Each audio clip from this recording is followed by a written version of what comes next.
복음을 전하는 사명이라는 제목으로 말씀을 좀 나누고자 합니다. 괌이라는 곳을 알고 계시죠? 괌에 가면 욕고이 동굴이라는 관광 명소가 있습니다. 아마 여러분이 한 번쯤 예화로도 다 들었을 만한 이야기죠. 제가 사진을 찾아보니까 대나무로 이렇게 한 사람이 들어갈 정도의 이렇게 굴을 파서, 그리고는 그 벽을 대나무로 이렇게 둘러놓고 그 안에 들어가서 살았던 것 같습니다. 욕고라는 사람은 일본 사람입니다.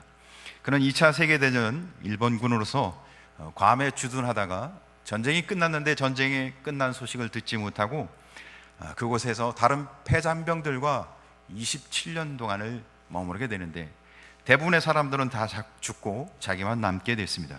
그래서 그는 1972년도에 발견되게 되죠. 그는 27년 동안을 헛된 생활을 살았어요. 왜죠? 종전 소식, 전쟁이 끝났다는 소식을 듣지 못했기에 그는 밀림에서 혼자 외롭고 고통스러운 삶을 살았던 것입니다. 그런데 이와 비슷한 더 한심스러운 일이 우리 주변에 일어나고 있습니다. 그것은 예수 그리스도의 복음을 듣지 못해서, 아니면 듣긴 듣지만 믿지 못해서 허망하고 고단한 인생을 살아가는 사람이 너무 많다는 겁니다. 여러분 주위에 정말 예수 그리스도의 복음을 듣지 못해서 아직도 세상은 나 혼자라고 이야기하며 살아가는 사람이 많지 않습니까? 여러분, 복음이 뭐죠? 복음은 유앙게리온, 기쁜 소식을 뜻합니다.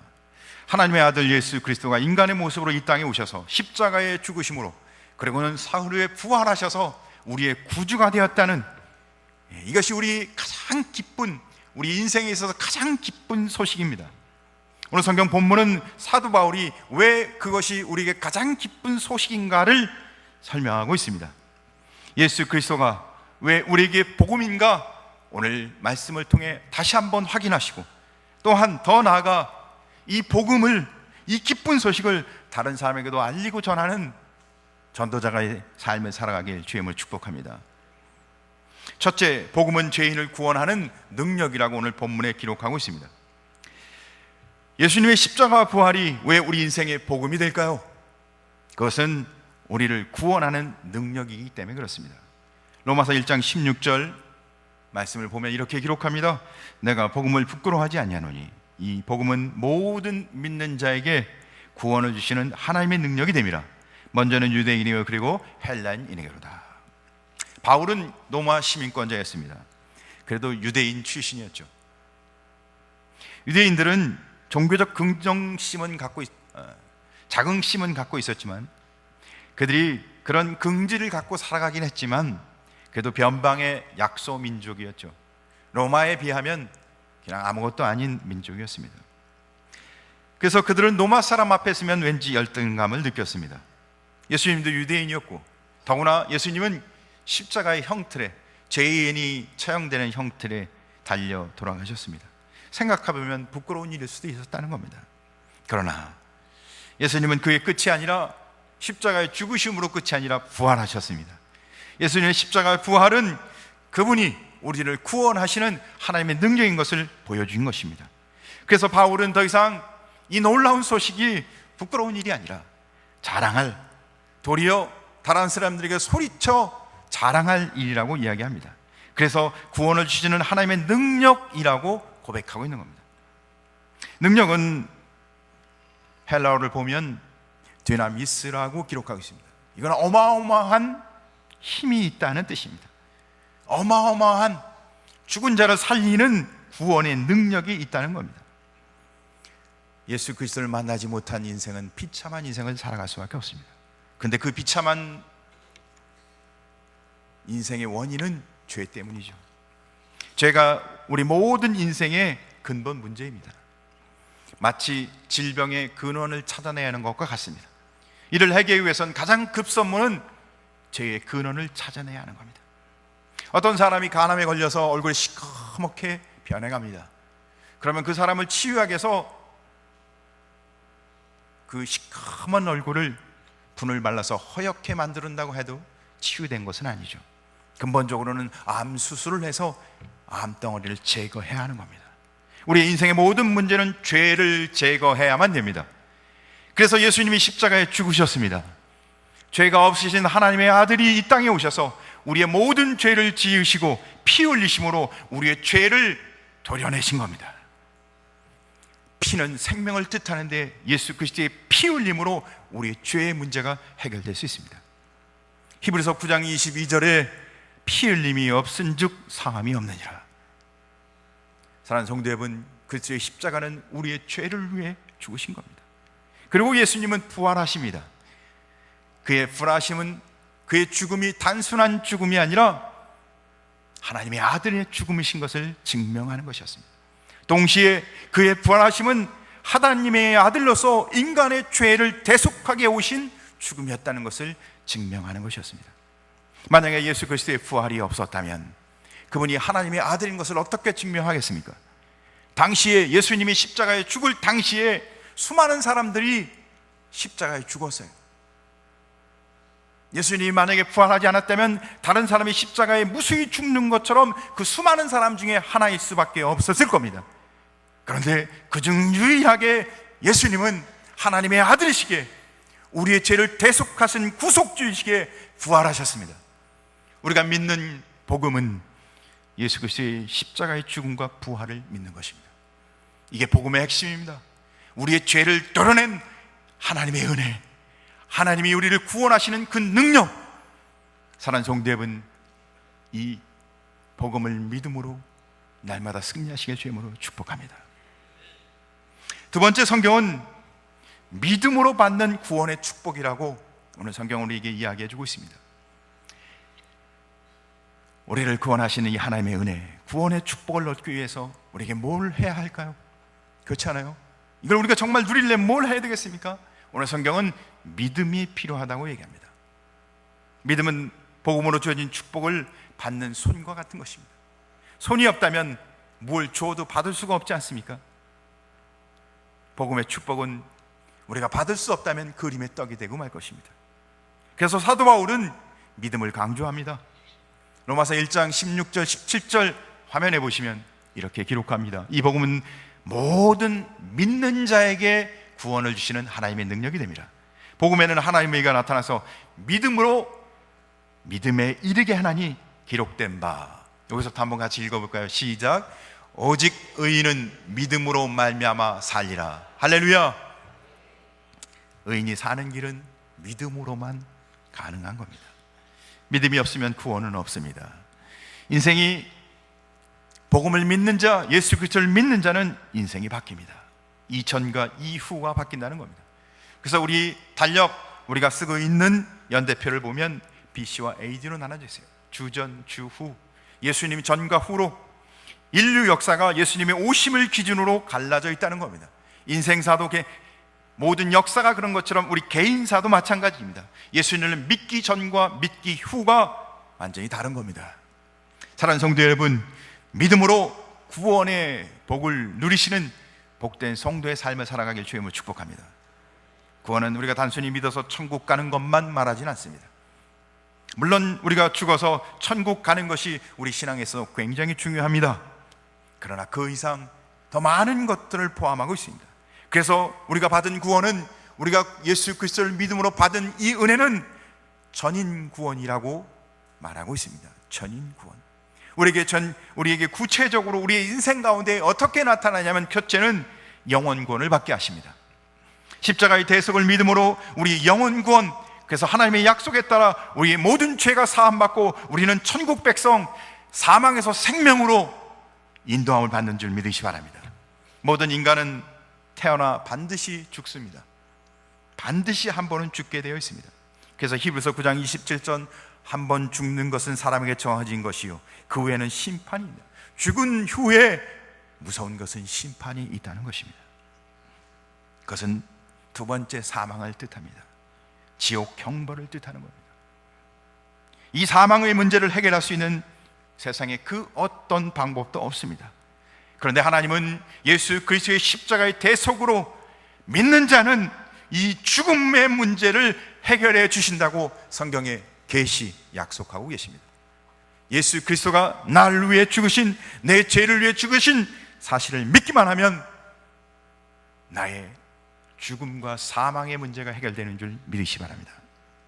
로마서 3장 23절 24절 모든 사람의 죄를 범하였음에 하나님의 영광에 이르지 못하더니 그래서 예수 안에 있는 속량으로 말미암아 하나님의 은혜로 값없이 의롭다 하심을 얻는 자가 되었느니라.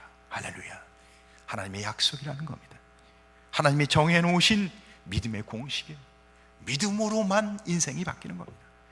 이 약속을 믿음으로 받아들이고 사는 자는 의인, 이 신칭이 의인이라 법적 신분을 바꿔놓으셨다는 겁니다. 사랑하는 성도 여러분, 믿음으로 사는 자는 천국에 가는 줄 믿으시기 바랍니다. 영생의 삶을 사는 줄 믿으시기 바랍니다. 새 생명을 얻은 거룩한 하나님의 자녀인 것을 믿으시기 바랍니다. 두 번째, 믿음으로 사는 자에게는 영생을 주신 것처럼 삶의 변화도 주십니다. 죄로 인해 우리의 인생은 일그러지고 뒤틀리고 난리가 아니에요. 그렇지 않습니까? 그러나 제사를 받고 예수 그리스도를 마음에 모시고 사는 사람은 그때부터 인생이 바뀝니다. 마음의 평안과 기쁨이 솟아납니다. 환경은 변하지 않았는데, 아무것도 변한 건 없는데 내 마음이 바뀌어 있어요. 그래서 그는 천국의 삶을 살아갑니다. 사랑하는 성도 여러분, 예수 그리스도와 함께 세상은 안 변해도 하나님이 주신 은혜의 마음을 고백하며 천국의 삶을 살아가길 주님으로 축복합니다. 그래서 빌립보서 4장 11절 13절에 내가 궁핍함으로 말하는 것이 아니라 어떠한 형편에든지 나는 자족하기를 배웠노니 나는 비천에도 처할 줄 알고 풍부에도 처할 줄 알아 모든 일 곧 배부름과 배고픔과 풍부와 궁핍에도 처할 줄 아는 일체의 비결을 배웠노라.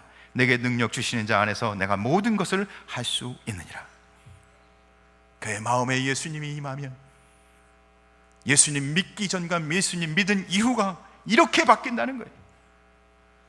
그 마음에 주님이 계시기에, 사랑하는 성도 여러분, 예수 그리스도와 함께하면 내가 그 안에서 내가 모든 것을 할 수 있느니라.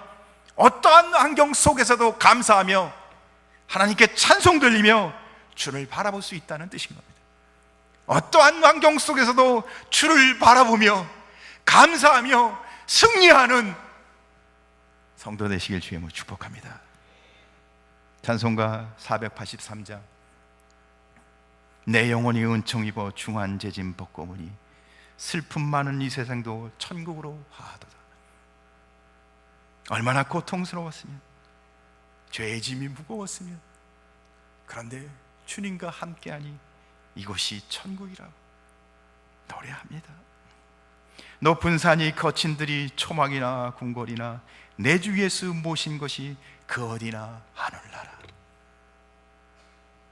스데반이 돌 맞아 죽으면서도 그들을 위해 기도했던 게 왜 그렇게 했을까? 주님이 함께 하셨기에 환경과 조건을 초월해서 행복한 사람이 됐던 거예요. 죽을 것 같은데도 주님이 주신 은혜가 있어서 감사했던 거예요. 사랑하는 성도 여러분, 이 신앙의 복을 누리는 성도 되길 주의 이름으로 축복합니다. 그래서 바울은 세 번째, 복음의 사명을 감당합니다. 사도 바울은 이같이 구원의 축복을 깨닫고 누리고 항상 감사했습니다. 날 구원하신 이 은혜를 감사하며 찬송하며 얼마나 감사했는지, 그 은혜가 얼마나 컸는지, 그 은혜가 그의 인생을 송두리째 받고 나서 그 은혜에 보답하기 위해 살아갑니다. 은혜를 알았기 때문에 그 은혜에 감격해 살아가는 삶을 살았던 거예요. 그 은혜가 깨달아졌기에 그 은혜를 위해 살아갔던 거예요. 그래서 그는 그의 인생을 다 걸고 복음을 전하는, 자기를 변화시키고 자기를 감동시켰던 그 복음을 전하는, 그 복음을 전파하는, 그 복음을 위해 사는, 그 복음의 인생을 거는 복음 사명자가 되었던 겁니다. 사랑하는 성도 여러분, 바울은 예수님을 만나기 이전까지는 핍박자였어요. 박해자였어요. 그런 그가 예수님을 만난 이유는 그 복음을 전하는 사명자로 바뀝니다. 언제까지요? 순교하기까지. 얼마나 열정적으로 그 일을 감당했는지 결혼도 하지 않았어요. 그래서 바울은 로마서 1장 14절 15절 말씀, 오늘 저희가 읽은 본문이죠. 같이 한번 읽겠습니다. 시작. 헬라인이나 야만이나 지혜 있는 자나 어리석은 자에게 다 내가 빚진 자라. 그러므로 나는 할 수 있는 대로 로마에 있는 너희에게도 복음 전하기를 원하노라. 그는 빚진 자의 심령으로, 자기가 예전에는 그렇게 살지 않았는데 주님의 은혜를 깨닫고 보니까 얼마나 빚이 있는지를 알게 됐던 거예요. 이렇게 살면 안 되겠구나. 그러므로 할 수만 있는 대로, 내가 할 수만 있다면, 내가 능력이 있든 없든, 내가 자격이 주어지든 안 주어지든, 여건이 되든 안 되든, 내가 할 수만 있다면 복음을 전하기를 원하노라. 사랑하는 성도 여러분, 예수 그리스도를 모시고 있다면, 내 안에 예수 그리스도의 그 감격과 은혜 가운데 살고 있다면, 우리는 할 수만 있다면 바울이 고백한 것처럼 복음을 전하는 사명자 되시길 주의 이름으로 간절히 소원합니다. 얼마나 열심히 복음을 전했는지, 예수 믿고 난 이후의 바울의 삶은 예수 위에는 아무것도 없었어요. 그래서 모든 것을 배설물로 여긴다고, 그가 이전에 사랑했던 모든 것을 다 내가 버렸노라고, 나는 날마다 죽노라고.